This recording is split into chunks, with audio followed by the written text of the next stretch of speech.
But let's get to the Commanders. So Monday Night Football against the Chiefs. The line in this game has grown considerably. Part of that is just that Jaden Daniels is out. Marcus Mariota is starting. So we saw it balloon up to 12, 12.5. It's still there in some spots.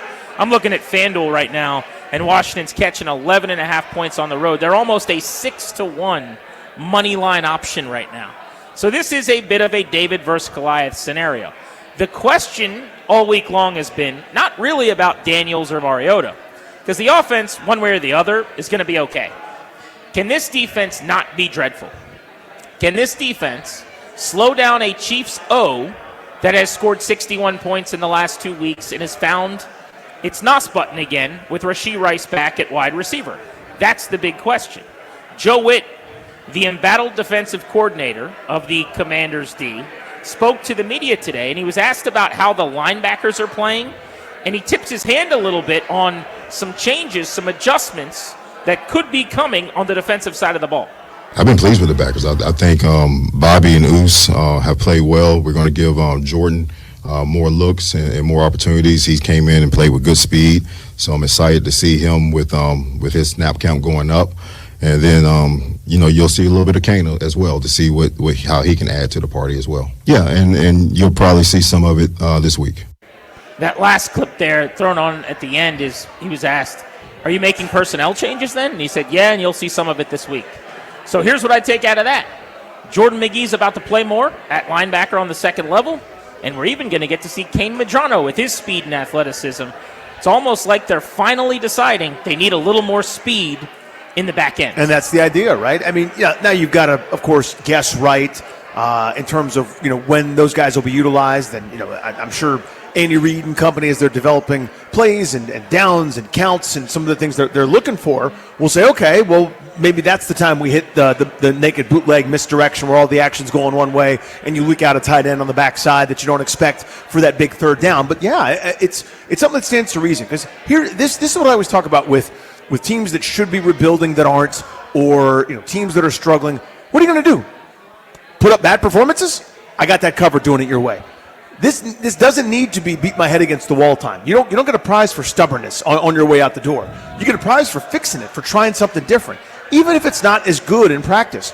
I bet you that Kane Medrano is not as good in practice as Bobby Wagner, the future Hall of Famer. In fact, I guarantee it. Wagner has seen everything twice, and Medrano's still figuring out, the fastest way to get to the park. You know what I mean? But in game, why not? Because you're already failing. And the idea that it's just going to magically turn around when certain things are being exposed, I'm all for it. Give different things a shot. I wish they'd do the same with Lattimore, to be frank with you, but I don't know that was specifically addressed. But, to me, this is the right thing because you have been getting dropped in this area the whole year, and teams are exposing it. And Kansas City is probably going to take advantage unless you do something else. So here's what I wonder right now. Are they making some linebacking personnel shifts? Are they going to play Jordan McGee more because they've decided they want his speed on the field, and that whether it's Wagner or Luvu or both, they want to turn the faders down a little bit on what they're asking of those guys at the second level? Or are they making these changes out of necessity after the Dorrance Armstrong injury? Because my prescription... Oh, interesting. Meaning so Luvu's got to walk down. Exactly right. Okay. Like, this is what I wanted to see, and what I want to happen is, now that you don't have your best pass rusher, Dorrance Armstrong, I think on passing downs, and certainly on all third downs, where they can't run the ball, but I would even say early down, passing situations, I would have Luvu on the edge. This is not like let's bring him down. He is now an edge defender. He is a pass rusher, basically. And on those downs, Jordan McGee is now the linebacker with Bobby Wagner. That would be my plan, and I wonder if we're going to see some of that, like 52 looks where they've got a five-man front with Luvu as a stand-up edge, and maybe Johnny Newton's kicked out a little further, and maybe you're playing Kinlaw not over the ball anymore, but as a 3 or 5 tech or something. I think there's ways that they can get creative, because they need to stop the run, because their 3 run-stuffing defensive ends are no longer available to them. But also just because now you got guys that can run a little more at linebacker. Now you have Frankie Luvu, who's your best pass rusher, rushing the quarterback. So that's what I actually wonder is, how did we get here? Was this is just the week that basically the straw that broke the camel's back, yep, where they said, all right, it's time, we got to try something?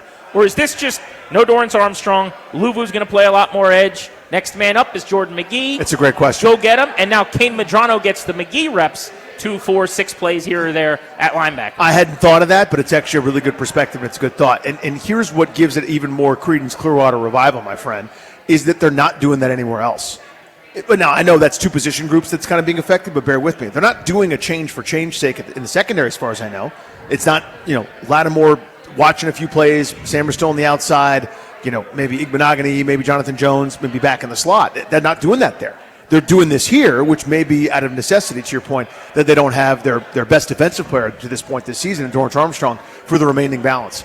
That actually makes pretty good sense to me. So it maybe I take back the credit I gave for trying something different just because. Maybe Medrano would be the different thing there, and playing more Jordan McGee in 2 linebacker sets, which they major in anyhow, is out of necessity because you're walking Luvu down. I'm not taking anything back. I think it's all possible. It's all on the table.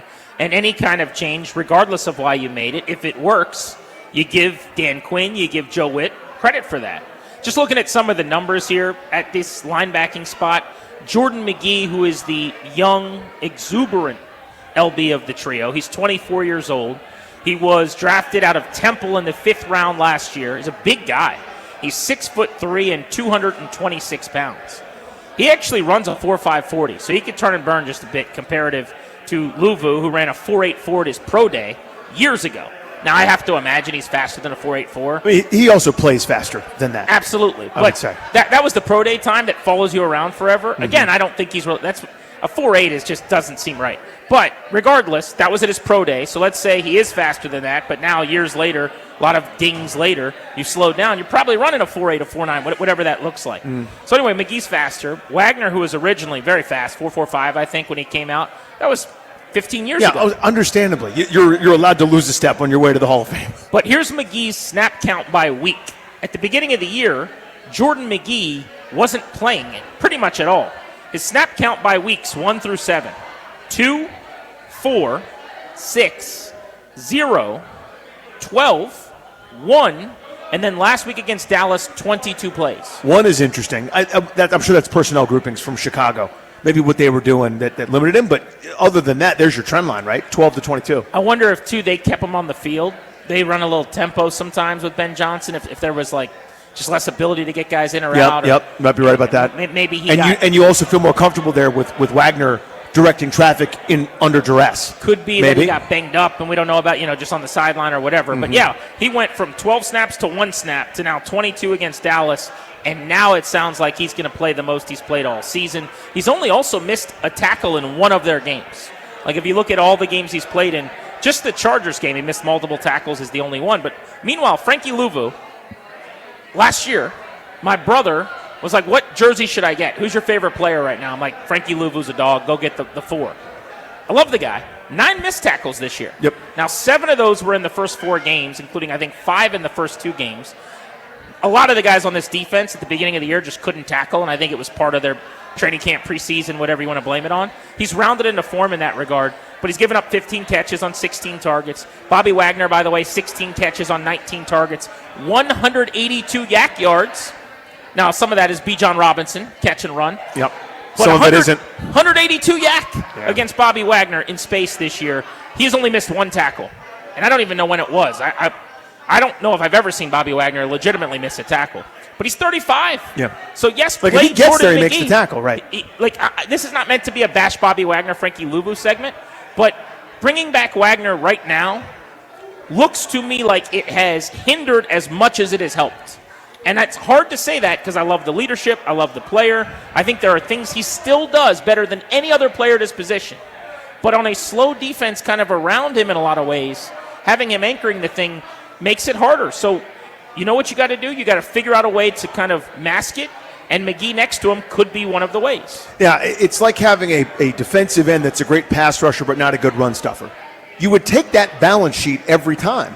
But if I'm an opposing offensive coordinator, I'm going to go, well, I'm going to make that guy have to defend the run a bunch. I'll have pulling guards with momentum, knocking him into next week. I'll double team. I'll have a tight end chip him, have a running back chip him in the ribs while he's engaged with my left tackle, et cetera, et cetera. But you would take that as a balance sheet. It's up to the scheme. It's up to the defensive coordinator to put that guy in good spots. And that's kind of the argument I've been having with fans here for a while. They're like, you're picking on Lattimore, but not Bobby Wagner. Why? And I'm going, well, Bobby Wagner's going to lead the team in tackles again. Yeah. There's still a lot that Bobby Wagner does to me that's very valuable. Now, he's being exposed, and to me, that's more about the chess master than it is about Bobby Wagner, because he's still got a valuable skill set to me, and he's diminished in other areas. I think that's a fair assessment. To me, Bobby Wagner's a restaurant that does something incredibly well, and they have something else on the menu just for the person that comes in that, like, it's a steakhouse with like a vegan item or whatever.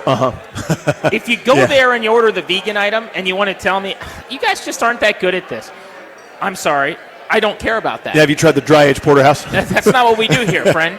We do that because we have to. Bobby Wagner is a steakhouse, and the making the steak part is in the box, making tackles. He's awesome at it. He's not awesome at everything. You know, if you put him in the spot to do the thing he can do, he's still great at it.